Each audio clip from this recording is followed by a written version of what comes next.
We prayed for Father Jarrett's, but let's pray again as we go into marriage preparations. In the name of the Father, and the Son, and the Holy Spirit. Amen. God grant that we may ardently desire, prudently seek, truly recognize, and perfectly fulfill all and only what is pleasing to you for the praise and glory of your name. We ask this through Christ our Lord.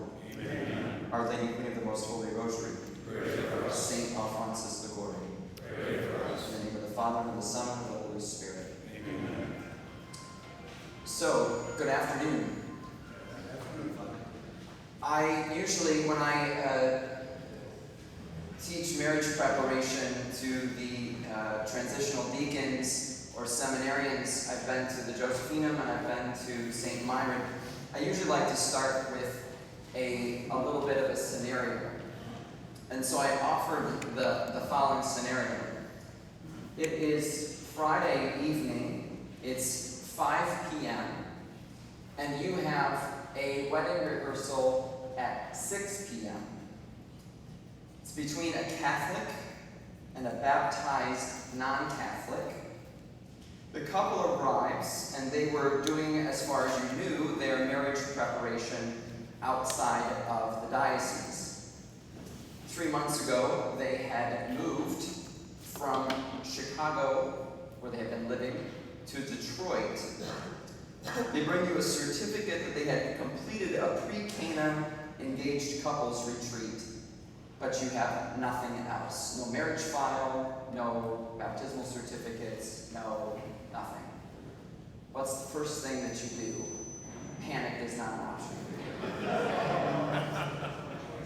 What's the first thing? Pray. Well, remember, it's 5 o'clock, so you're not going to get anybody. You might get me.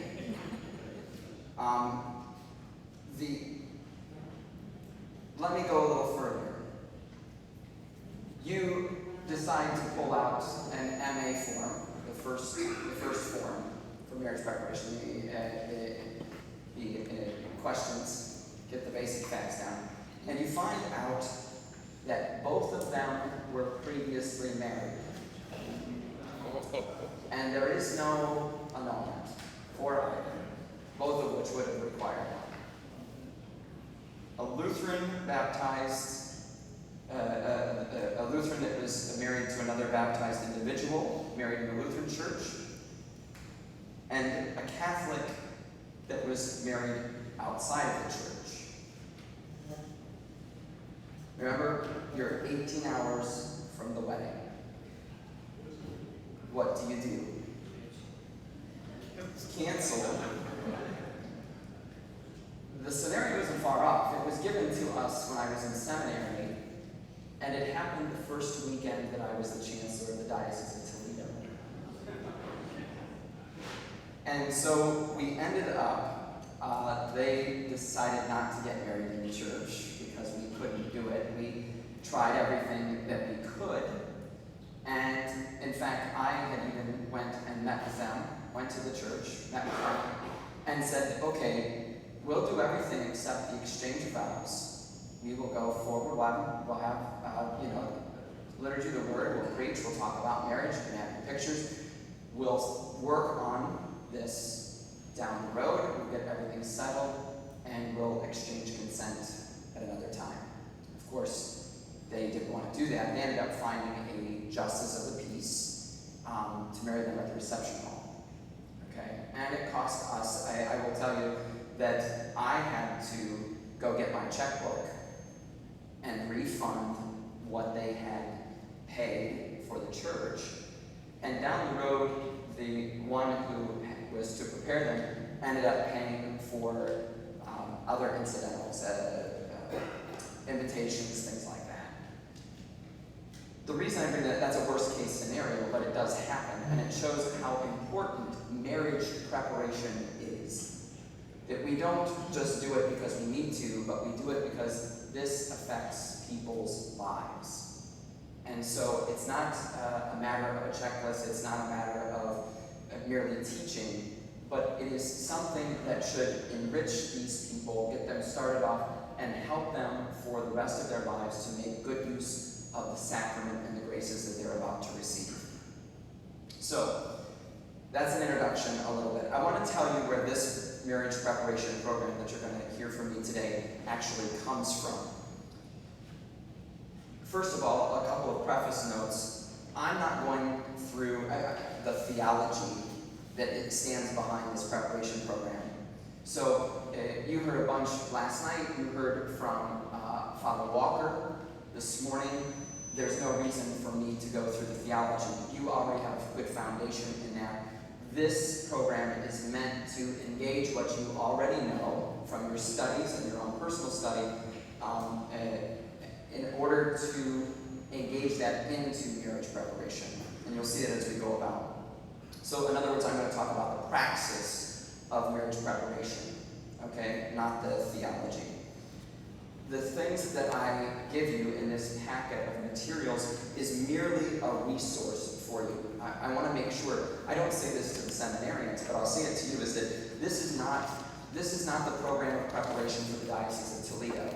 This is the program of preparation for Father Hoyles in the Diocese of Toledo. When I do marriage preparation, this is my own. Where it comes from is when I was a transitional deacon at the Josephinum, one of the major obligations for the course on marriage and family was to come up with our own marriage preparation program, which each of my classmates did. The origins of this, I don't know if this is scandalous or not, but we had a pub on campus at the Josephinum in the basement of our residence hall. And I was down there speaking to a professor of mine that was a dogmatic theologian. And he was also my formation director. And we got to talking, and he said, as only Father Murphy could say, he said, wouldn't it be interesting if we took marriage preparation and based it on a petitioner's questionnaire for annulment? I thought, it's a pretty interesting thought. Why wouldn't we do that? Why wouldn't we look for problems ahead of time and help them work through the difficulties? It's not a means to prevent an annulment. It's not a means to keep them away from legitimately receiving a declaration of nullity, because the law will help us judge that. But why not use it as a pastoral tool to help find areas of weakness in order to address them a year ahead of time and help them and give them the tools to work through those so that they don't end up in divorce. So that's sort of the origin. Now, as we go through this is not perfect. This is an ideal packet, I think, of materials and an ideal process. But you're never going to be able to do everything. And it needs to be continually updated and worked on. And I'll tell you a couple of areas where I think it needs to be worked on as I go through this. So it's a work in progress. I always tell the people that I present this to, if you find something in there that you think, have you ever thought about this? You should email me. Tell me about it, because I'm trying to make this better for the people, not only myself when I do marriage preparation, but for the people that I give the good fortune of teaching it to.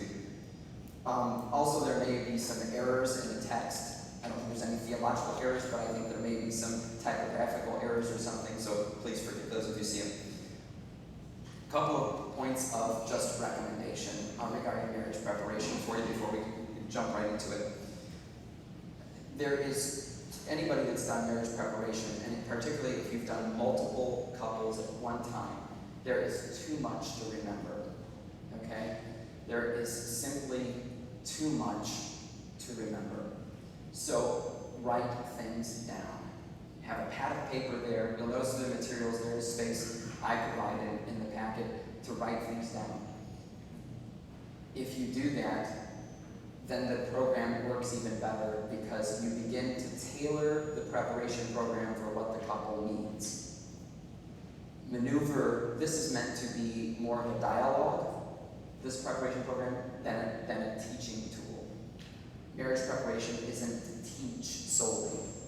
Teaching is a part of it, but it's also an exercise in governing and sanctification. So it's the three munera of holy orders: to teach, to sanctify, and to govern. So it's meant to be flexible in that. Idea 2 is to be aware of your couple and look for inconsistencies, look for problems, and not to be afraid to address them. Last thing I might say is a couple of, keep in mind that the people we're preparing for marriage, if we treat them on the religious level, if you will, that they have basically an 8th grade understanding of the faith, maybe, then we're going to hit right where they're at.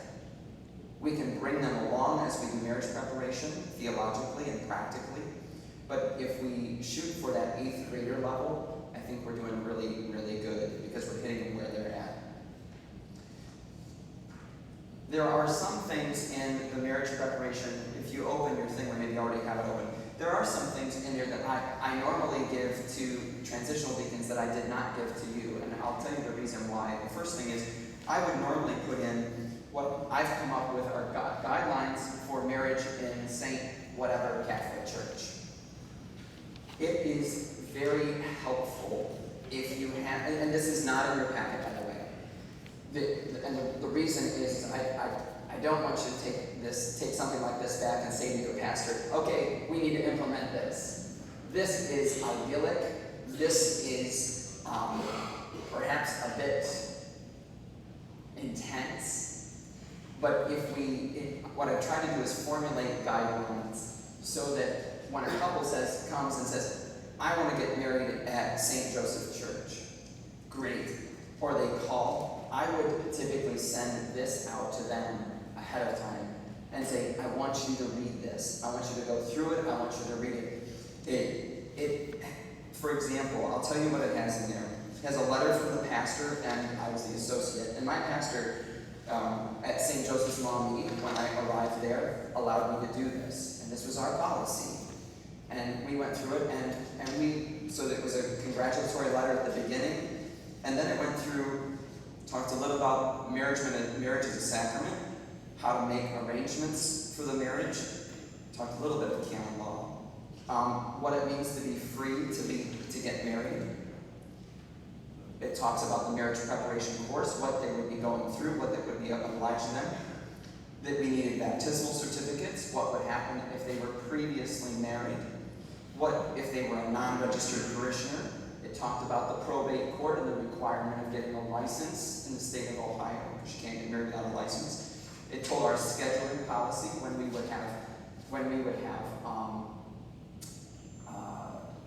allow marriages to be celebrated, weddings during privileged seasons, Lent and Advent, what our policy was, how you could use the church and how you couldn't use the church. What if there was a visiting priest or a visiting deacon to do the wedding? What if you've lived out of town, but you want to have your wedding at this church? What's going to be required?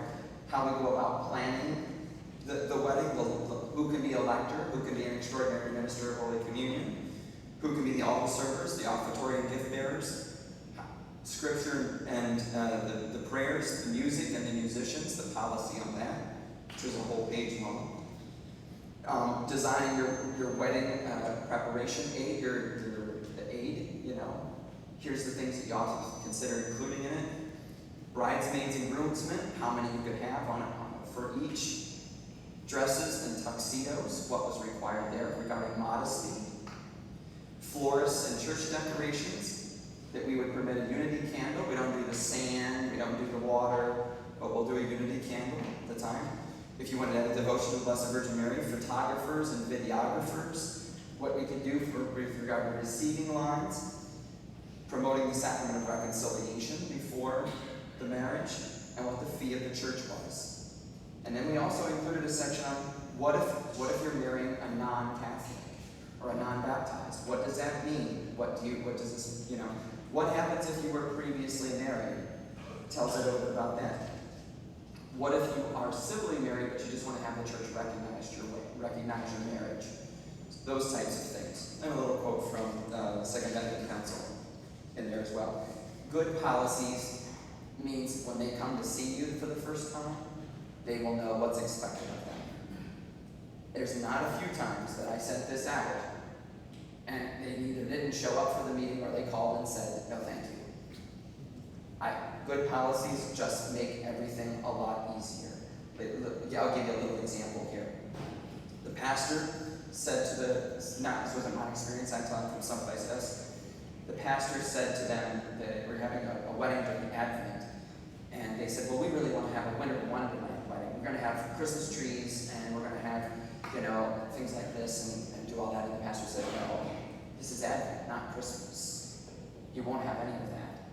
So the time of marriage, he has to have it be a Saturday evening. He had the participatory mass Saturday evening. He turns around. They're ready at the wings of the church to come in. After the mass is over, all of a sudden they start bringing in Christmas trees. Big snowman, fake snowman, the whole 9 yards, like that. He gets done, greets the people, walks out, goes back over to the church. Comes time for the wedding. On the door, Father, it's time for the wedding. There'll be no wedding. What do you mean? He said, I gave you explicit instructions. Until all that nonsense is out of the sanctuary in the season of Advent, there will be no wedding. And they came, took everything out. By the way, a good policy, known ahead of time, written down, all you have to do is pick it up and say, what did I tell you from the very beginning? It helps tremendously, let me tell you. So, all that being said in preface, let's start with the forms, okay? I'll go through these. I'm not going to go through these in detail, but there are certain things that I want to highlight. Okay, so the first thing you see, and I apologize, it has the old crest on it from Archbishop Blair. We're in the process of getting new forms done up with the proper crest on it now. So these are available, by the way. These next few forms that I'm going to talk about are available on the diocesan website. We no longer print them. You can just print them out right from your home printer and use them. In addition to the upfront information, name, address, contact information, date of wedding, time of wedding, certain things that I want to point out. The first one is delegation. We can sort of presume that you have been delegated as permanent deacons by your pastor to celebrate marriage in the parish where you have been assigned, or parishes where you've been assigned. If you have not been delegated at a parish where you are not assigned, you need to ask the pastor to delegate you. And the reason is because if you've not been delegated by the pastor, the marriage can be declared null, just on that. So, what I suggest you do is ask your pastors for a general delegation for the parishes where you're assigned. Keep that in your desk, photocopy it, and put a photocopy within the marriage file. It will prove at your parish you have been delegated to do the marriage. It just satisfies, should there ever be any question, it's already in there. If you're going to a parish where you're not assigned, or where you've not received general delegation, simply ask the pastor, or ask the secretary, and the secretary will type it up, and the pastor will sign it, and be done. But all it needs to say is, I, Father X, pastor of St. Joseph Parish, delegate Deacon X to witness this marriage, or witness the marriage between so-and-so and so-and-so. Sign, date the letter, and ship it, and put that in the marriage file. It completely takes away any chance that there would be a question of whether you actually have a delegation to do the marriage or not. The next thing I wanted to point out is obtaining baptismal certificates. A lot of times we like to say to the couple, well, get the baptismal certificate. That's not their job. That's your job. And the reason it's your job is because, according to the law, a person only has a right to their baptismal certificate, but not with notations. Okay? Because notations can sometimes show something that that person didn't know happened when they were an infant. So that the baptismal certificate should be requested by either the priest or the deacon and sent directly to them. When you get that baptismal certificate, look it over and make sure that, first of all, that there's no previous marriages, If there's not a confirmation, you may want to invite them to become part of a confirmation, adult confirmation class, so they can obtain that grace as well. But it's the obligation rests on the priest or the deacon to get the current baptismal record. It should not be any older than 6 months. If it's older than 6 months, ask for a new one. This becomes particularly difficult when you have someone from a foreign country. If you have someone coming from a foreign country and you need their a current baptismal certificate, do it immediately.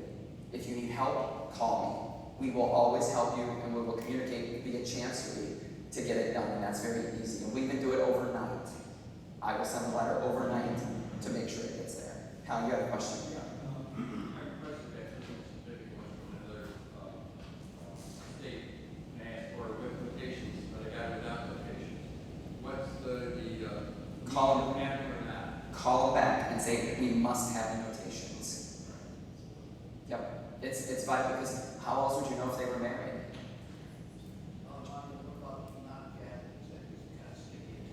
It does. What I've found is that most non-Catholics will be able to get a baptismal certificate, and you can use an old one. There you're merely proving the baptism. Because most Protestant or non-Catholic institutions do not note marriages on it. You may have a difficulty getting Orthodox, and they would certainly give the notations, okay? But if it's a Catholic Orthodox, you have to realize you can't witness the marriage. Only a priest can witness a Catholic Orthodox marriage. In fact, an Orthodox in general can only be that marriage can only be witnessed by a priest, because for them the nuptial blessing is for validity, not for the sake. So the non-Catholic, you can go by an old baptismal certificate. If you can't obtain that, then what I suggest is ask for a disparity of cult, precautionary disparity of cult dispensation. I'll go over that when I do the dispensation form. Finally, just because it's in the state of Ohio, please remember that they have to get a marriage license from the probate court. That's a requirement of the state. If you turn to the inside of the MA form, just a couple of things to note. Under the bride, I won't go over the bride and groom because they're both the same, but notice that the rite of baptism, if not Latin rite, if they are an Eastern Catholic, again, a deacon is not able to witness that marriage. You have to have the priest do this.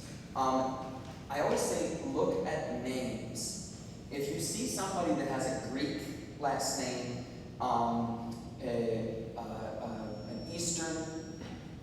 Eastern sort of last name, in Toledo not so much with Polish, but a Russian name, a Slavic last name, ask them, do you know where your father was baptized? Because while they may have been baptized in the Latin parish, if the father was an Eastern Catholic, the ascription always goes to the father. If there was an Eastern Orthodox or an Eastern Catholic. So if, for example, if my father was baptized in the Byzantine Catholic Church or the Ukrainian Catholic Church, I, as his son, am automatically ascribed, unless there is something that they have petitioned ahead of time, ascribed to the Ukrainian Catholic Church. And therefore, I am not Latin, despite the fact that I was baptized in the Latin Church. So these are the things you just need to look for names and ask the question. There's also the question there, have you ever joined another church by baptism, confirmation, profession of faith, or enrollment? It's good to know, but I tell people now the Catholic Church is like the Roach Motel. You can check in, but you can't check out. Okay? It used to mean if you went and you were baptized in another faith, a non-Catholic faith, that you were no longer Catholic. Pope Benedict took that out of the 1983 code. So you cannot leave the church by a formal act anymore. It doesn't exist. So once you're a Catholic, you're always a Catholic. Now, you can ask that question, and if they say yes, you may do a little bit more investigation. What did you do? How did you do it? Where did you go? Because this will influence how you approach marriage preparation with them. Okay? The second section there, just really quickly, have you ever been married before, either in a church or civil union? These questions, and the ones following that, are the basis for the prenuptial investigation, but I am not convinced, either as a priest or as a canon lawyer, that these are sufficient to determine the freedom of someone to marry. It is not sufficient for you to ask them yes or no. That's nice, and that's the basis, but it's your subsequent discussions that are going to determine whether they're free, truly, to get married in the Catholic Church. On ours, I think eventually you'll see some of this language change. Are you willing to give your spouse the rights of marriage without restriction? I'm going to tell you right now that a 22-year-old getting married does not know what the rights of marriage are. I will see that question and say, are you willing to have children, and do you know that it takes sexual cooperation? Do you know that it takes sex to have children? Now, we think that's foolish. Let me tell you, I've heard stories of brother priests who were worried that on the marriage night, the girl did not know what was going to happen. The man certainly did, but the girl did not. And so do not be ashamed to ask the question, do you intend to have children? Do you understand that it takes having sex, making love, in order to have a child? They may look at you like, trust me, there may be one. Do you intend to enter an exclusive, lifelong union? Do they understand what exclusivity means? And do they understand what lifelong means? Have you ever suffered any emotional illness that required professional care? Oftentimes they will say no because they don't think it's an emotional illness. So later on I will ask things about, have you had bouts of depression? Has there been, and I do this on an individual basis, I'll get to it in a minute, but you see why the questions are insufficient. Do you have any conditions or reservations to your consent? For this, I just simply say, are you only going to get married if this happens? If this happens down the road, are you going to say, Paul, I'm not married anymore? If he cheats, are you going to say, I'm done? Okay? So these questions need to be fleshed out, and that's what, to me, the bulk of marriage preparation is for. The bottom part is for former marriages, so don't make sure that gets filled out. Ask for a copy of the sentence of declaration, the letter, because that will need to be put in the file. Also, if there was somebody who was previously married and had a death, of course breaks the bond of marriage, death, it frees the person to marry again. I always ask for a copy of the death certificate to put that in there, because again, it proves that the person is free to marry. On the very back page, the prenuptial declaration and promise, just remember that is necessary. Let them read that. That should be done in the presence of both of them, so they both read it and the Catholic has to sign it. Just as an aside to that, there are some priests that I've come across that have said, well, that really wasn't necessary because they're beyond childbearing years. And that's not all it's for. It's much more than childbearing. I reaffirm my faith in Jesus Christ and God and continue living that faith in the Catholic Church. So it's much more than just about raising children. Any questions on this? This is the primary thing, the primary document that is necessary. My advice to you is fill out the contact information early on, but wait a month or two into marriage preparation before you do the questions, before you have them sign anything. Because then you have a better knowledge of who they are, and if they're answering no to a question, you can sort of begin to affirm that actually it is a no. The next couple of forms are just very quick. Yes? If we're preparing somebody in this diocese to be married in another diocese, these forms suffice then? Good question. If are preparing somebody that's going to get married outside of the diocese, in another diocese, at another church outside the diocese, my recommendation to you is call that diocese, call their chancellery, and say, could you send me an MA form and any other forms that are needed so that a person can get married? I'm preparing someone. It's always more helpful to the chancellor or the vicar general of that diocese to look at their own forms than to look at someone else's. I know this form sort of like the back of my hand. So when I go to look at this, I can start to spot things very easily. It's just helpful for them. If you can't get it or you didn't obtain it, you can always use this and it will suffice and they will take it. I've never found a diocese that has said, or an archdiocese that said to me, you've got to redo this form, we need our own. But in that case, you ask for a form from different parishes of the diocese. Do you keep anyways file for this preparation or not? Keep this one for For your No. My first recommendation is the MA form of the diocese where the marriage is going to be taking place. Because remember, if it's taking place somewhere else, you're going to ship that marriage file elsewhere. We're not going to keep it. Which brings up something that I would say later, but let me say it now. When you have to send off a marriage file somewhere, make a photocopy before you send it. I have had to track down, and we've lost files in the mail. Everything that you send to me and it goes somewhere else gets scanned and saved in my office. That way, if there's any chance that it is lost in the mail, I've got a copy that I can certify as original. I suggest you do that before you send it to my office. Very, very helpful. I have a question about the MA form down at the bottom, where it asks you for your comments. Yes. I've served under 4 or 5 different priests. They have advised we fill them out different ways. Some say if we're filling it out negatively, we're not open to the Holy Spirit, et cetera, et cetera. So on this comment, how truthful should you be? Brutally truthful. I don't think this 2 lines is sufficient to put down, is the person, these nuptials, are they prepared for marriage? This is why I say at the beginning, take notes. Because if you take notes when you meet with them, and I tell my couples, listen, my brain isn't big enough to understand, to keep in there.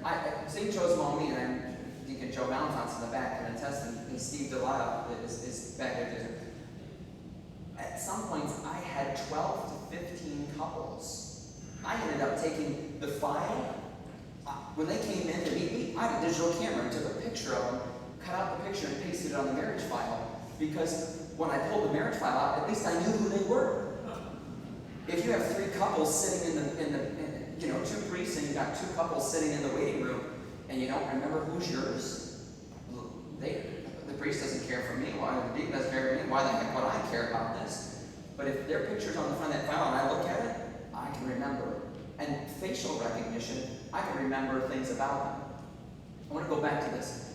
Write things down so that you not only know it, but that becomes a part of the marriage file. So if it comes through and you have reservations and you're constantly writing down, worried about this aspect, worried about fidelity, worried about openness to children, worried about them continuing and able to live a life of unity and love and like this, your notes are already saying, not prepared. So in a marriage file, and I tell the couple, I will make a ton of notes. They don't know what the notes I'm making. They don't see them. The only one that would ever see them is a judge for an annulment, should that ever, God forbid, happen. A sad thing. But be brutally honest. And I would say be charitably honest with your couple. I forgot to bring them. I meant to bring my binders. I have examples of couples that I have prepared for marriage, and I've sanded them. I've taken their names out, taken their notices out. But to see the notes that I make are copious, just, to let, should anything happen, they would know what we discussed, what I heard, what my thoughts were. So, be very, very honest. I told a couple once, I said,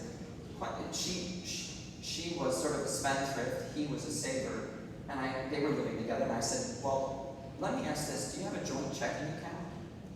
Oh, no, Father, no. She'd spend all that money. I'm not going to let her have it. You're going to have children with this woman. She's going to rear your children. you're not willing to share. You're going to share a house and a bed and everything else, and you're not going to let her have the checkbook. You're not willing to put your money in with hers. Red flag. And you can bet I wrote that down. And 3/4 of the way through marriage preparation, I said, I don't think you should get married. I think you're going to end up in a very bad spot. I think you should rethink that. They didn't. I'd love to know where they're at right now. I'd love to know that. Any other questions? I was supposed to only have an hour, by the way, but they're going to give me an hour and a half, so I'm going a little slower than normal. These notes that you talk about taking, do you submit them with the forms? You betcha. I put them in. You'll see in just a minute where you can take notes and stuff like that. But I always kept just a pad of paper next to me and put, lined paper and just put the notes right on there, dated it, and then I signed it at the end, so they knew it was authentic. Marriage dispensation. If you need dispensation from somebody that's non-baptized, you'll notice the second and the dispensation request of that second section down there. A precautionary suspension from disparity of worship, and a permission for mixed marriage, for a marriage between a Catholic and a doubtfully baptized member of another Christian church. If you can't obtain their baptismal certificate, check that and send it in. That covers the base. Just as a side note, it's interesting to note, you would not believe the number of non-existent baptismal records that we find. So somebody was baptized, they can verify it by a picture or by a parent that was there or something, and we find down the road a notation of a first communion or a notation of a confirmation, but we cannot find their baptismal record because whoever did it never entered it. You want to mess with somebody? That's the way. Because it takes sometimes a month to track down where we can find people to give an affidavit or something, and then we have to create a record, so if God forbid that happened to you, but because you do baptisms, please verify, yes, indeed it was recorded. It makes things a lot easier down the road. So that's it. And if you need one of those dispensations, you'll know it early on. Send it in early. That way we can get it done. If you do not know the couple that you're preparing, I suggest you use this. It's called an affidavit concerning the freedom to marry. This is something that should go to maybe a parent, and I also suggest a good friend. You send it separately to them. You don't give it to the couple to give to them because you don't want the couple, filling it out for them and saying, "Oh, just sign this." This answers some questions. It gives you some certification that indeed they weren't married before, or there isn't something out there that you don't know about that they're not telling you. It doesn't have to be done for everybody, particularly if you know the couple or you know the parties. There's no need for it, but it can be helpful. There are some people that have gotten married civilly that do not want to exchange consent again. Just familiarize yourself with the marriage cessation request. You can do that. The one thing I want to point out on that is at the bottom it says a baptismal certificate for both spouses recently issued with all notations. Again, your obligation to get that. A copy of the civil marriage license. The civil marriage license is important, not the certificate that they actually got married, but the license, which is the application, because civilly that will tell you how many times previously they've been married. So if it says they've been married once before, then we have to get verification that there was an annulment or a death. If the previous spouse is deceased, then put a copy of the death certificate in with it, so it corroborates the death. Okay? Okay, so we're not even at marriage preparation yet. We're at the informational stage. 2 more things for information. Okay? When my couples would come to me for the first time, I would do what's called a couple interview. Okay? So if they came the first time, we go over the guidelines. That may be enough. And the next meeting, which I would set up right away with them, would be the couple interview. It's just a one sheet, and this is where you see where the lines are to make notes. I also had my own system of note taking, just in case I could read upside down, that I would use symbols that would stand for certain things. That was just my way of doing things. That way, in case I had a real problem, I knew that if I had an asterisk by something, that usually meant I have to go back and revisit this. This is a problem, and we're going to have to address it, or, And once they saw my symbols, they would quit looking at my notes, because they knew they couldn't read it. And if you saw my handwriting, you would be able to read it anyway. So, these aren't just to be filled out and put into the file. This is how you get to know your couple. Couples need to know that we are interested in them. That this isn't just a hoop to jump through in order to get married in a beautiful church. This helps that you would show, I'm interested, I'm supportive of your marriage, I want you to have a great marriage, the church loves you, and this is where you start to build that relationship of dialogue with them. So, tell me about yourself. Tell me about your history. Tell me about, couples love to tell about how they got engaged. They love to tell about how they met. Tell me about your families. Tell me, how long have you been, when did you start dating? All of these types of things start to generate a picture of this couple. You also start to see, have they had discussions between themselves? Are they talking to each other? I have a very profound worry that in an age of text messaging, that they haven't had a substantial conversation between the 2 of them, other than, a selfie and a smiley face on a text message. Do they really know each other? Do you see any sort of frivolous attitudes towards marriage and marriage preparation? Do they see that there's a lack of seriousness? Is there apathy in them doing this? Is there any excessive anxiety between the 2 of them? Do they hold hands? All of these things start to bring about a picture of this couple. If you go on the inside, why do you want to get married? Why do you want to get married now? Why, you've been dating for 8 years. Why in the world are you getting married now? Oh, well, Father, we're pregnant. Oh, okay. And then you deal with that. Were there any rocks in the road in your engagement, in your life together? What things have you overcome together? You start to get a very clear sense of who you're dealing with. You get the motives. Are they getting too old? Well, it's childbearing, and I'm not going to be able to have children. We want to have children. Okay. Is it money? How many times can I tell you that a couple have come to me and they want to get married because she's now going off her parents' insurance, or he's going off his parents' insurance at 26 and needs insurance because his work doesn't provide it, or he's a student. Is it money? Is it position? Is it by force? Mom and Dad keep saying, you're not getting any younger. You need to finally settle down. Red flags. Okay? And this is how you are not only learning, but you're tailoring it, the marriage preparation, to this couple. Under the marriage section, one of the things that I tell my couples is, when you go out, I want you to look at other couples. I want you to look at a couple in a restaurant and say, do I like the way they're whatever? I said, if you look at a couple in a restaurant and both of them are on their phone and not talking, I said, do you really want to live like that? Where you can't talk to somebody where you can't even go out to dinner and have a conversation. Makes no sense to me.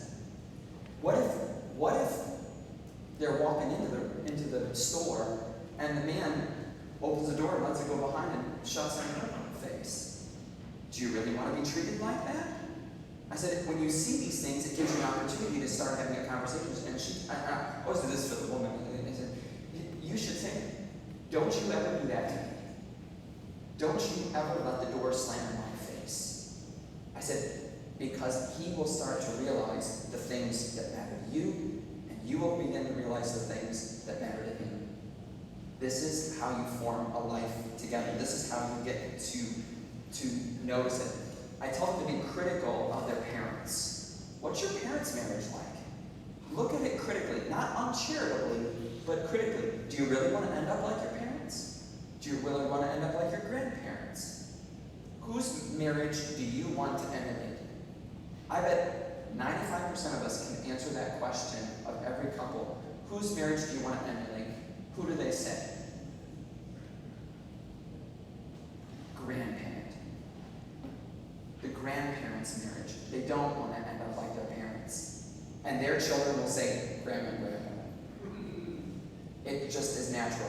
Just capitalize on that. After I do the couple interview, I do an interview with each individual. I tell them, and by the way, I keep my marriage preparation sessions to an hour. The mind can only absorb what the backside can withstand. So, no more than an hour.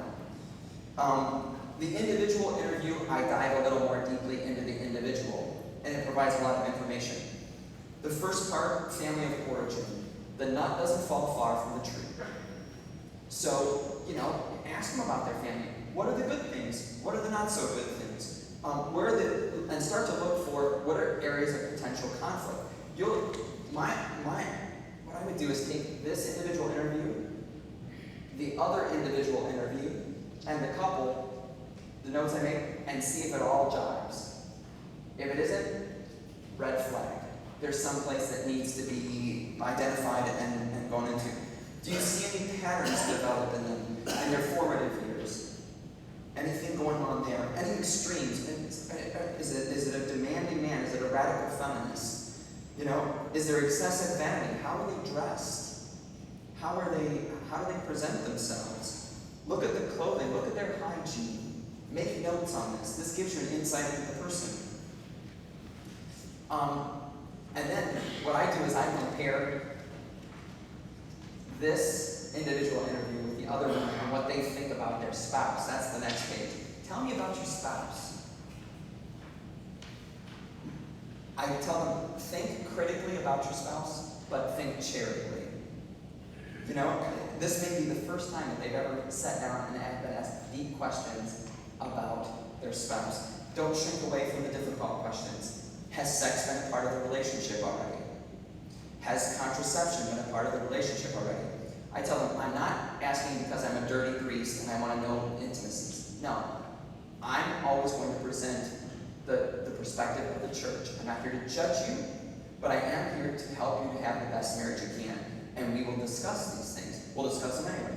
I also tell each one individual, your spouse will not know what you said. You may know it when I bring it up in our conversations, but I will never say, Susie told me that you do this. I never do that. I always will bring something up as if it came up, and only one of them will know where it came from, if there's a problem. Under the medical, I do that because I want to find out just a little bit about how much discussion they've had. So I will say, any medical problems? Oh yes, okay. Have you discussed that with your fiance?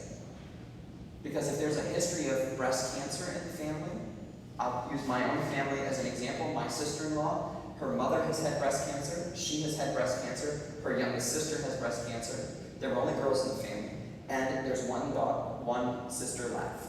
They're not dead, but I mean, there's one that has not had it. Don't you think it would be important for the fiance just to know that mom and every other sister has had breast cancer? I need to be watch out for that. Because then that husband becomes that much more supportive and understanding of that aspect of her life. Communication, very important. Make copious notes. copious notes on that. The back page, work and finance. What I do is I think, look for whimsical jobs. Were they able to have steady employment? Is there an extreme difference between the jobs that they have? You know, a friend of mine who's an Orthodox priest, he makes very little, and his wife is a very successful lawyer. And it's a challenge. He's Orthodox, so he can be married as a priest that's married. Just remind him.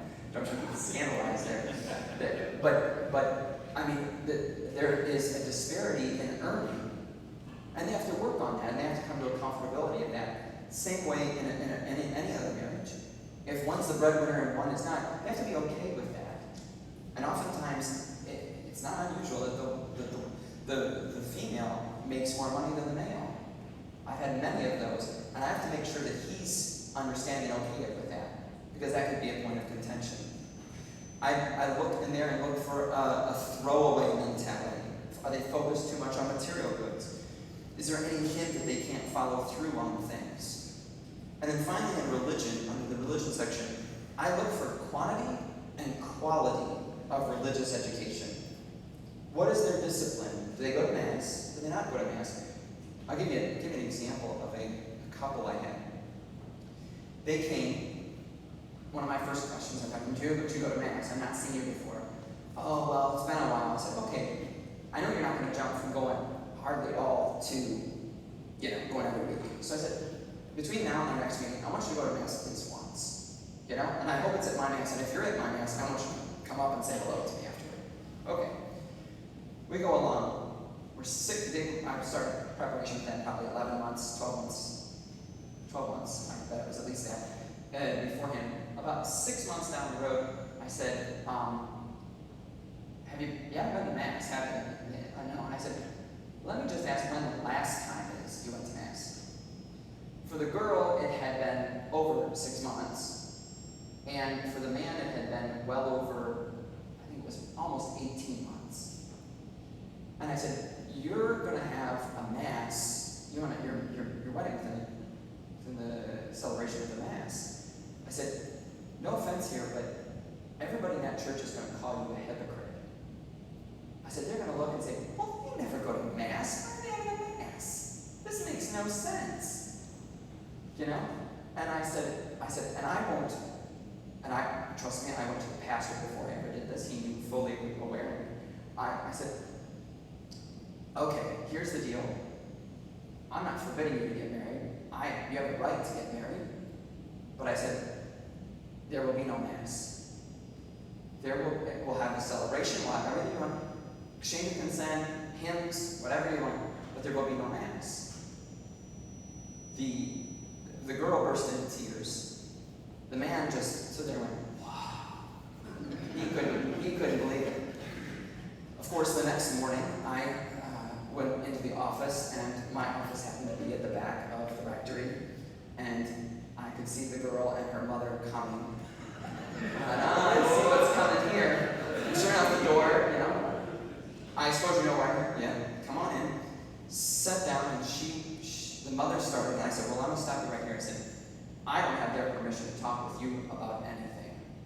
And quite frankly, if they're old enough to be adults, then they're old enough to do this on their own. And the girl, of course, I give permission. Okay, green light, here we go. I said, do you realize that your daughter hasn't been to Mass in well over 6 months, and your son-in-law has been well over a year? I said, we've been parishioners here, we've donated. I said, stop. The church is not a bank. You don't put up front in order to get out later, other than in grace and worshiping God. That's where we work to get our way to heaven. But I said, just because you do this does not mean you have a right to this. And I said, I will not have myself, the church, or your daughter or son-in-law being named a hypocrite in this church. That lessens the sacrament, and it lessens the dignity of their marriage. Silence. That was it. They had a permanent deacon do the wedding. They asked for me not to do it. Just perfectly happy to do it. There's no problem there. But the point is that it's this. I refuse to make the church into a hypocrite. So if you decide you need to do that, you need to talk and get the authorization of your pastor first. Always do it through the pastor. Otherwise, you end up on the wrong end of that stick. I didn't want to end up on the wrong end.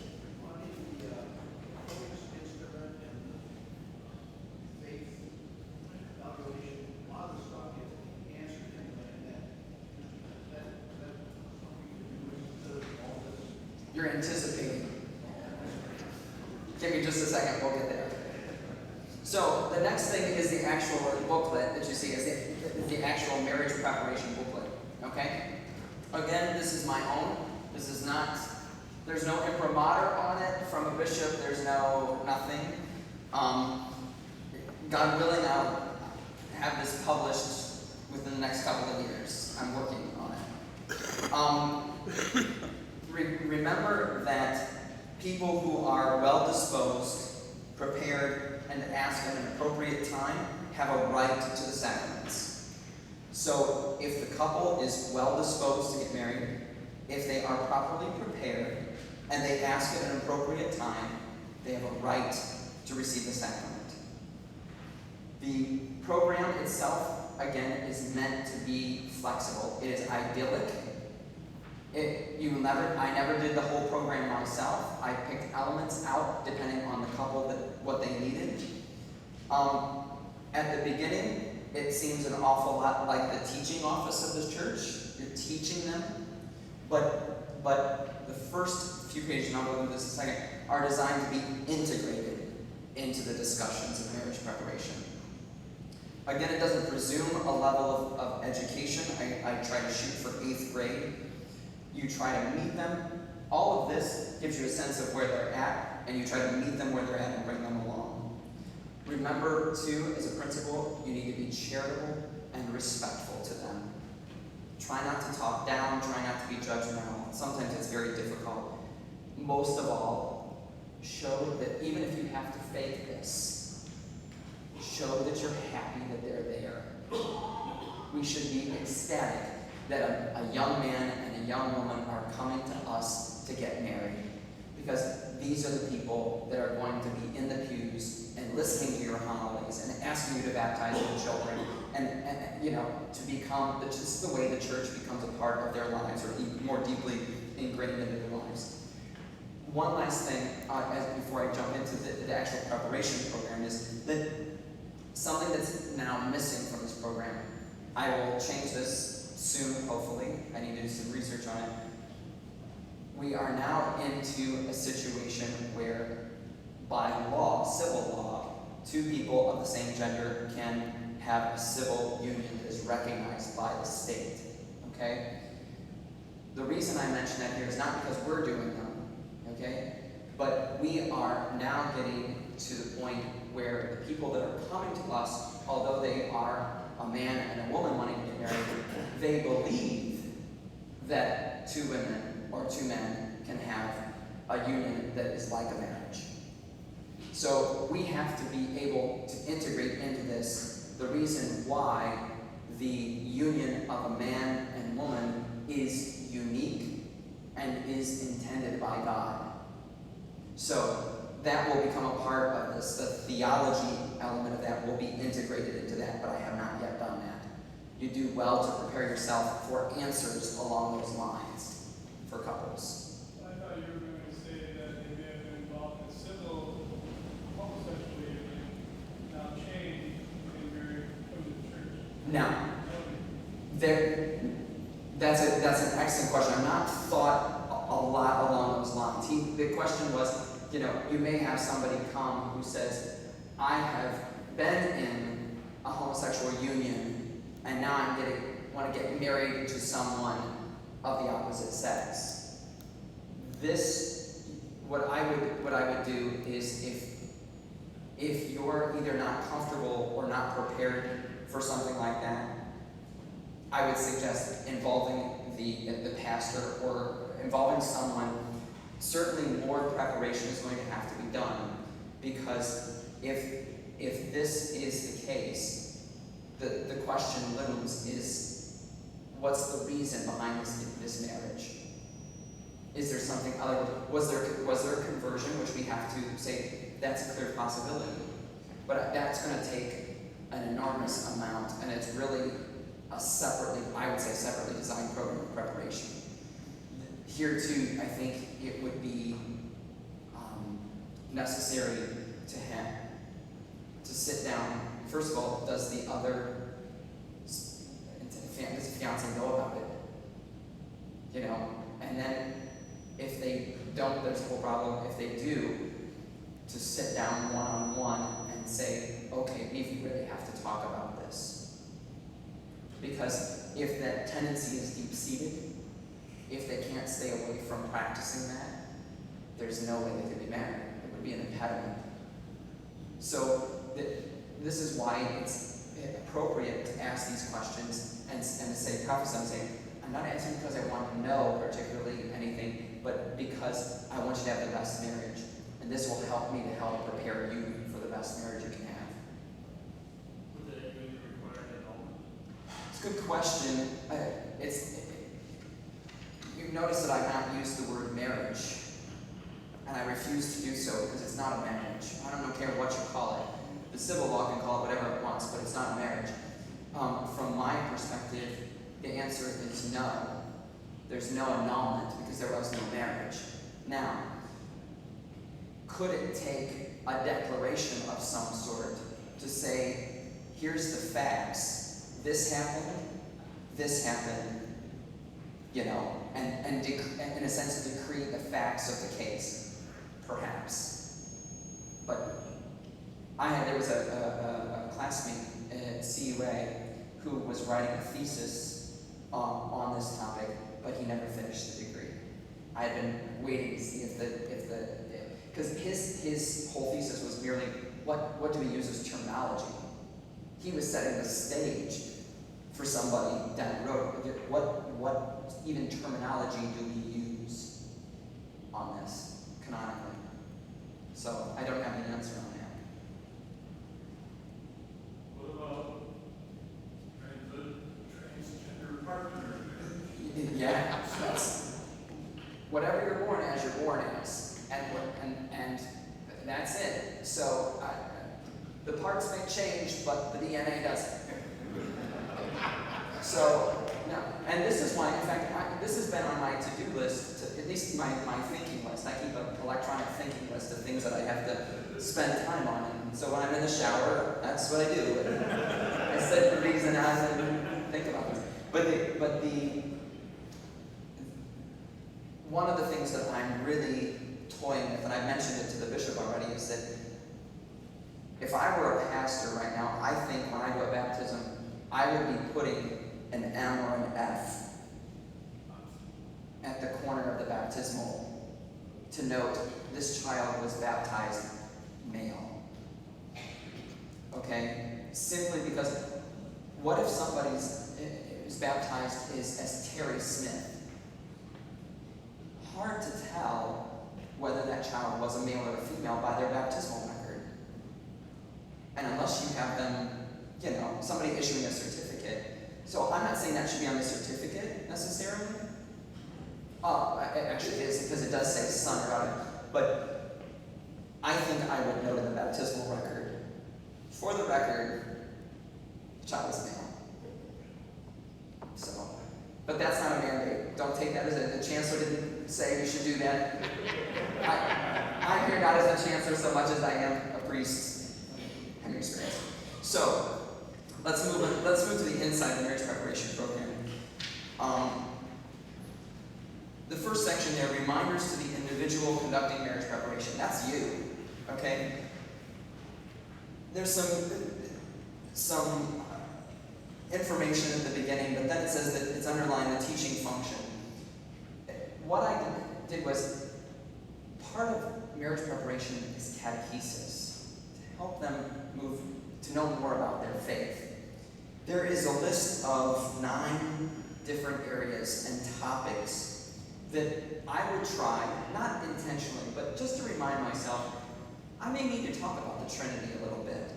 I may need to talk about, when I'm talking about sexuality, about creation, male and female, you know? These are basic Christology, soteriology, eschatology, morality.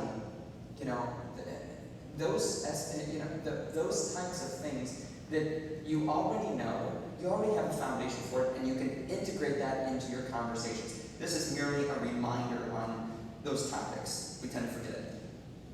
Starting with session 1, I give you the goals of the session, okay? And then literally welcome the couple.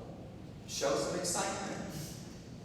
The tenor of this welcome should be repeated each time you see the couple for the marriage preparation. Welcome them in. I think every session should begin with a little bit of prayer. Okay? I review the marriage preparation booklet and those guidelines with them. They need to know what will be expected of them. If a previous marriage exists, that's one of my first questions. I tell them right away, we're stopping right here. We're going to investigate the marriages. We're going to decide what you need to do, if anything. Maybe you've already done it. No problem, we'll get that, and then we go on. I won't go any further than that until I'm convinced that they've not been married before. Okay? Now, if they say, I've not been married before, okay, fine, I'll leave it at that, but I'll wait down the road to get the baptismal certificate and things like that. Okay? Be sure to tell them that you will challenge them on some things. Not only because you want them to have the best marriage policy, but that the church is committed to their marriage. So they shouldn't be afraid of you challenging on things. I would frequently tell my couples, if you think what I'm telling you is bunk, then tell me. Father, we don't agree with this. And I said, I'll respect that, but I will always present what the church believes. And we will work back and forth to convince each other of our opinions and why we think that what we believe is the truth.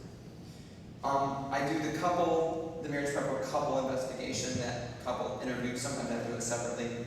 And then I always set up, I'm on page 4 by the way, setting up dates for the following sessions. Always set up a date for the following session. If you don't, you will be calling and nagging them to get in. And it will be 2 months before, or a month before the wedding, and you'll be trying to cram marriage preparation into 4 weeks. Can't be done. Can't be done. I give my couples homework. Okay. 2 things I always give for homework. The first thing is prayer. They need to be able to pray with one another.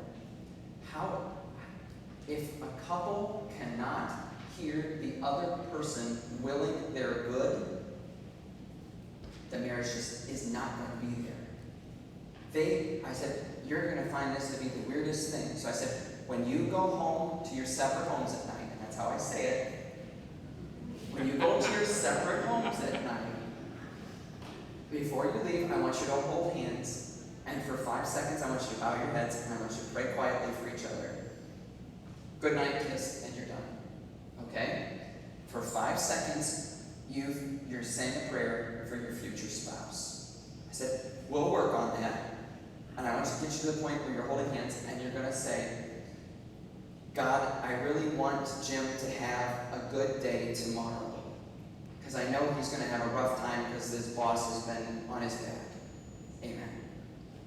When your spouse, future spouse, starts saying things that are willing your good, hard to be angry with them. Hard to say no to the good things for them. So I want them to pray together. Secondly, there's this little booklet, Together for Life, that has the readings in it, the prayers. Do not give that to them immediately. Because the next time they come back, here's our readings, here's our prayers, here's the whole mass, this is what we want, we're going to do all this. You're not even ready for that. You're not even close to being ready for that. I take that book and I tear it apart and I give them a couple of readings. I want you to read those. The next time when you come back, I want you to tell me, oh yeah, we read those. What did you like about it? What didn't you like about it? I'm exposing them to reading Scripture and thinking about it. I said, I want you to read this so it has, when it's read at your marriage, at your wedding, I want it to have meaning for you. And then what I find out is that they find something that they really like, and here's what it is. They just wrote my homily. I don't have to prepare an eloquent homily because they've already done it for me. They've already told me what the meaning is. And then I can talk to them a little bit calmly, but I can tell everybody else, this is why it has meaning for them. And this is what it means for marriage. So I give them that little bit by little bit. Session 2, Deacon Joe, here's the focus. Okay? The focus and the spiritual inventory that they do, the diocese had published, I don't know if we still publish it or not. I've not seen it in a while, and very few packets come through with it. Those types of tools are just that. They are tools for marriage preparation.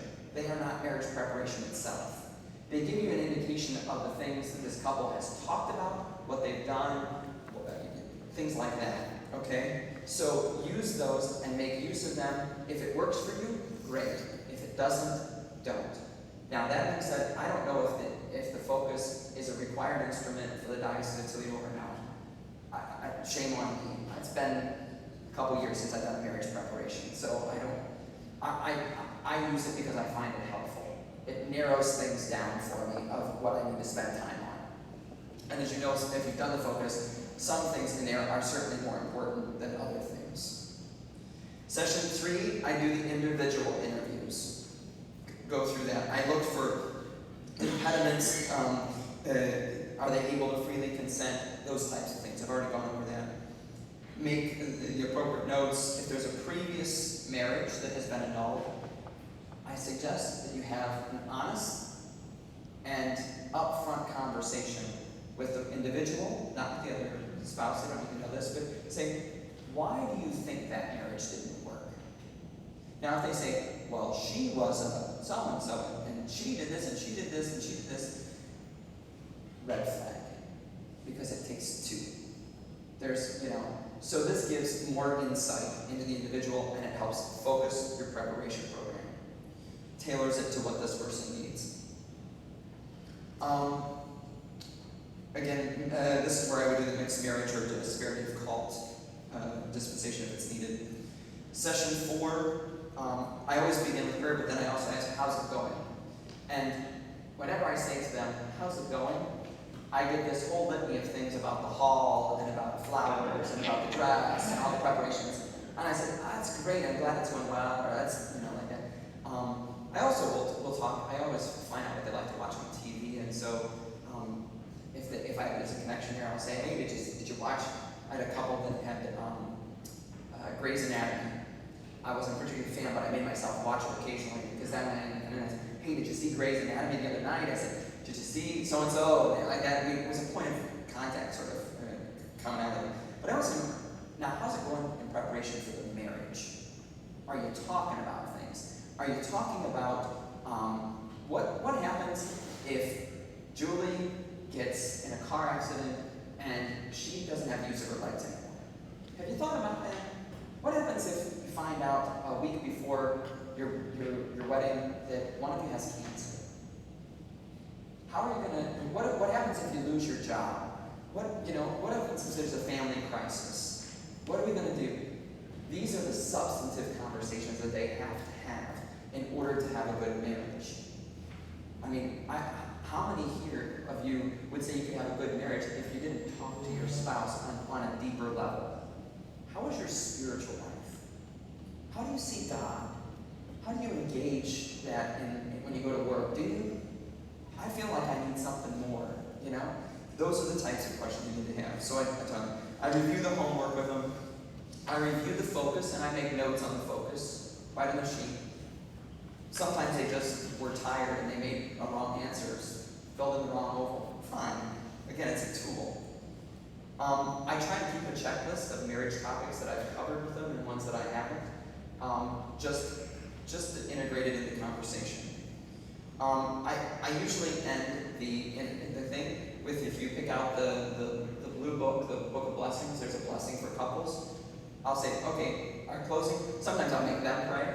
Okay, Jim, you're going to pray for us tonight before we leave. I want you to pray for your spouse and something good that needs to happen there. And we'll do that. Or I'll do the blessing of couples from the engaged couples from the Book of Blessings.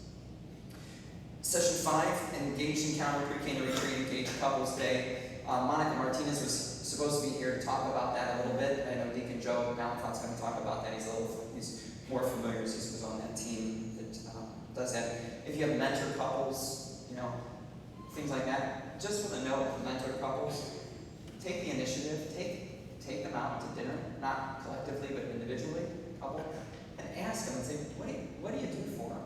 What are you bringing to help this couple? You start to get an understanding of where they're coming from and how they can help you with marriage preparation.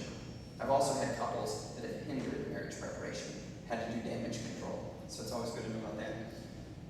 And I always review the pre-Cana day for them. What did you think of it? Did you think it was helpful? Did you think it wasn't helpful? Helps you to evaluate the pre-Cana days that you're using. Number 6 on page 7, I go through the Canon 1055 on what the Code of Canon Law and what the church says is a marriage. And I explain each thing and say, what do you think about that? It's a covenant. What is a covenant? It's a partnership for the whole life. What is a partnership? It's ordered to the good of the spouses. How is your marriage going to help your spouse? So I'll go through that. Now, I don't do, in these sessions, I may have to break them up. I may have to, do them. Some things they may already know, and I skip it. If they already know it, if they're already on board, and I can tell that, then I don't need to go through it. Don't be afraid to approach those things that are uncomfortable for them. Family life, even if they have a difficult family life, marriage preparation is for preparation to be a family. I spend a lot of time on sacrifice.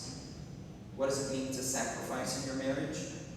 I talk about cohabitation, but let me tell you, don't beat it over their head. If we start beating it over their head, they will turn off, and the rest of marriage preparation will go out the window.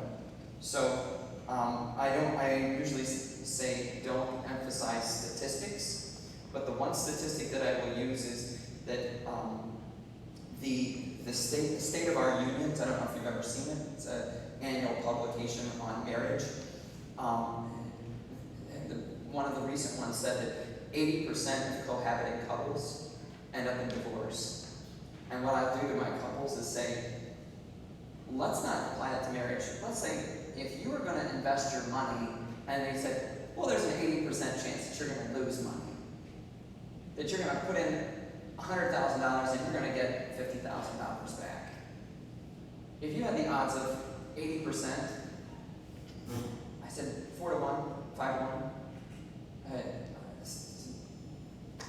would you invest your money in that? I just leave it at that. I don't ask for an answer, it's rhetorical. I know they would. They're much more diligent about their money than they are marriage, sadly. Session 7, I do a participation in the National Family Planning Seminar. So the diocese right now does not require this. I require it with my couples. And when I say I require it, I also pay for it. I pay for it out of my checkbook because I think it's important for them. I think it will help them to have a better marriage. Session 8, I do an emphasis on theology of the body. I think it is an excellent way to get insight into marriage. There is a whole section there. You can go over it whenever you want. I've also included a little thing. There was a CD that done by Christopher West called The Meaning of Marriage and the Theology of the Body. I've taken the notes on it there and tried to apply it. I just find that it's helpful. But I don't do it as a lecture. I do it as a discussion. And that's one of the things that, having done marriage preparation, I might consider doing that with several couples at once.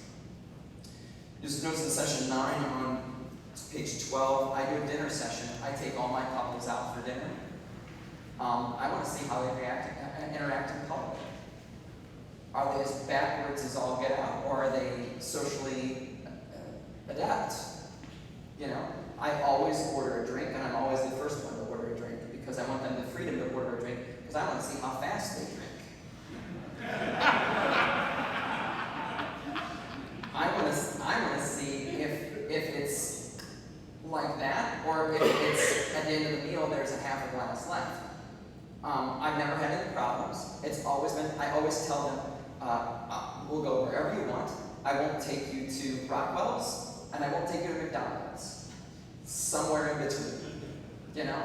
I go to the Rib Cage in Maumee. I've been there. We go to Carrabba's. We've been to up by the mall or something like that. Someplace where we can sit in a booth away. I always tell the hostess, I want to sit away from everybody. Like that. I always get there early, and I want to see them come in the door. I want to see how they're dressed. I want to see how they come in the door and see if the gentleman opens the door for the lady or not. It just gives me more insight into what the next session or our conversation.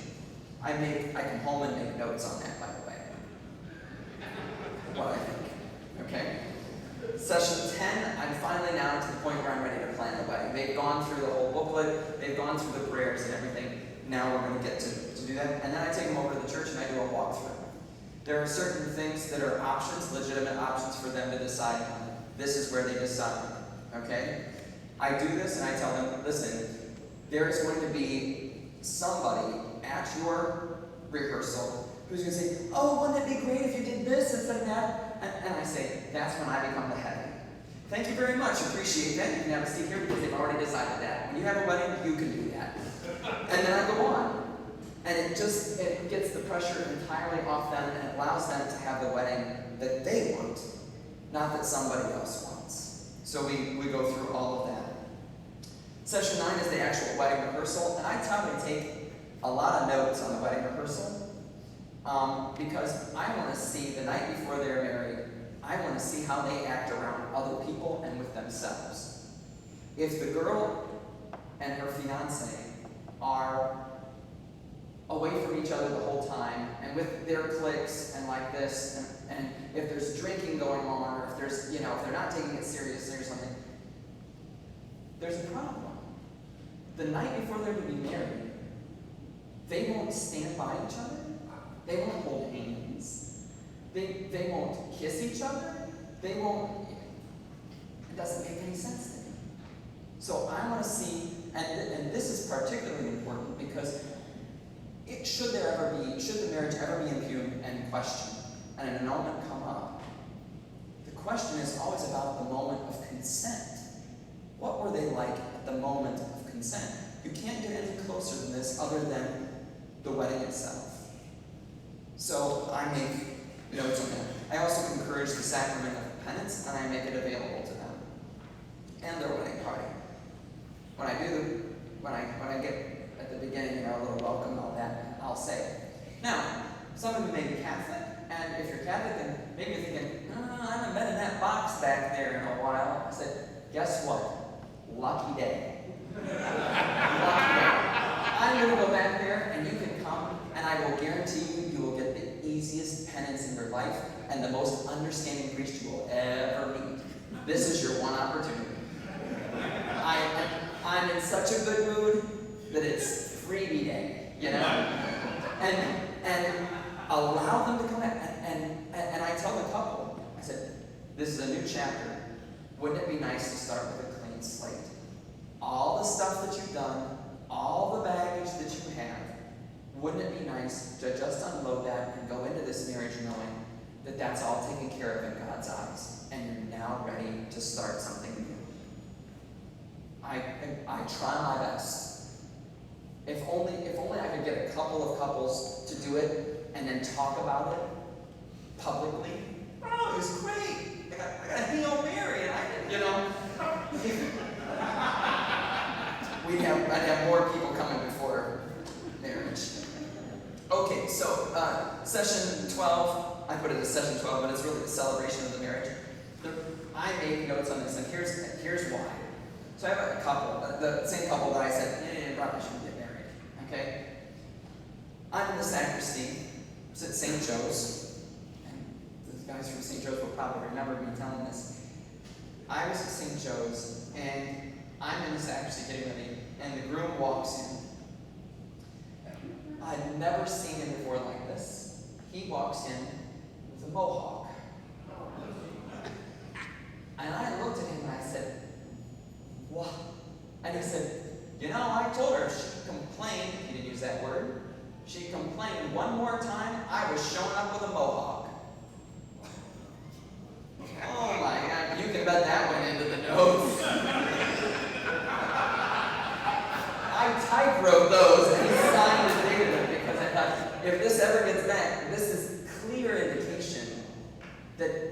this person is not taking things seriously. He's prepared, they understood, they came to all the sessions, they did everything almost that I asked of them. But there's still evidence of a problem. Now, I hope they have a fantastic marriage, and I hope they're very happy to this day and grow to be 100 years and 80 years married. I really do. And I pray for my couples every night before I go to bed. That God blesses them, gives them a strong and solid and good marriage. But my word. I mean, really, my word. So, do that. Make notes. What was the right reaction? She was coming up the aisle, and I don't think she was concerned. He had always had not much more hair than you do. So he just had dark hair, so he had always had it shaved, but there was just a faint sort of line. It was enough that you could see.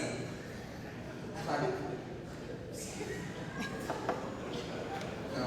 And another thing is that if somebody comes for marriage and I tell the whole wedding party at the rehearsal, I sit everybody down, there's a whole thing that I go through. And I always try to make a joke, but they get the candy and the message. I'll tell them, you've all heard the joke, wherever there's 4 Catholics, there's always a 5th.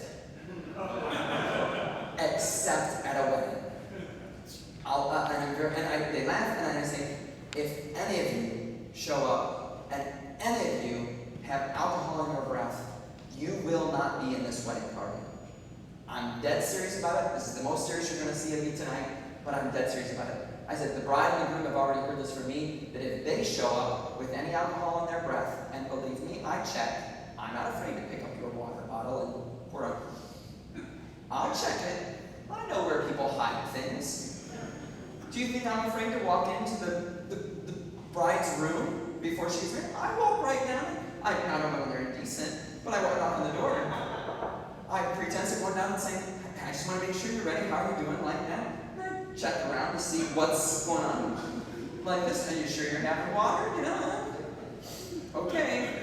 I said it now. Because nobody can get married inebriated. Freedom is compromised. I don't know. Maybe they've got a problem. I don't know what it is. But I'm always checking. At the end of the rehearsal, I always pray with the entire wedding party and everybody that's there. And then I tell them, you people something tomorrow. Nobody bites the dust on my watch. That's it. And if you do, it provides me with a convenient place to stay. Deacon, when I pull up to the church, the wedding party runs out holding up their McDonald's bags. Just so long as it's not mass. Remember, there's a Right. fast. But they do. It's always good. It's those types of things that are very helpful. You know, So you notice the other sessions, 13, 14, 15. Very rarely do I meet with them months out. If they're parishioners, I get to see them and interact a little bit. One thing I'm going to suggest to you, though, is put on your calendar that 1-year anniversary, send them a card. The church still cares about you. I've been praying for you. We love you. When you're back home, come to Mass. We'd love to see you. Let them know that that it continues. You know. I also, speaking of the wedding result, I also pray with them. I pray with them at the beginning and at the end. I do the blessing of couples at the end. And at the beginning, my gift to my couples is always a crucifix. And I have them come up front. I give them the crucifix. I have them hold on to it. I bless the crucifix. And then I put the crucifix I keep it on the altar for the Mass or for the ceremony. And then I give it back. And what I also do, you notice there's a little what I call a cutesy, sort of on the back of the thing called "Not a Single Divorce in Town." It's a little story. I don't know how true it is, but it provides a good basis. I tell them that crucifix goes up in your house, and every time you get into a fight, you look at that crucifix and you realize what you said there that day before that crucifix and before God, and say, okay, we'll get through this. I put this in there, the wedding liturgical plan. Most of your parishes probably already have this. But if they don't, it's a nice thing to have because in one fell swoop you get a picture of sort of everything for the wedding. To the transitional deacons, I don't give this to you, but the transitional deacons, when I came into the parish, nobody ever told me how to do a wedding rehearsal. They taught me how to do a wedding, but not a wedding rehearsal. So I always give them these sheets that's a wedding outside of Mass and a wedding within Mass, so that it's something that I use in my binder, so I can go through it with them very simply. Some practical points of introduction: where's the bathroom? You know, no alcohol, all those types of things. So that's not in there. I have not put in there, but I will also put in. I asked for the photographer, videographer, and the florist. They probably think I'm a crazy priest, but I always give them a letter, send them a letter, and say, "Congratulations! I understand you're coming to our parish for a wedding. Here's our regulations. You can't take anything to the pews. You can't be in the sanctuary." And the only reason I do this is because when I was in seminary, there was an example given that a photographer got into the sanctuary and actually stood on the altar to get a picture. Horrible. So I do that. The last thing, as you're preparing a couple, and if you're preparing a couple for a marriage outside the Diocese of Toledo, because you should already know what the requirements are for us in a sense, know the requirements of another place. So this is an instruction sheet for a wedding in the Dominican Republic. And this is what they sent. It is unbelievable.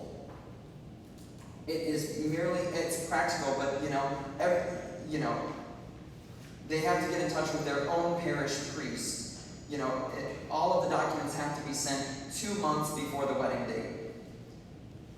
4 months before the wedding, the priest has to send us by email the permission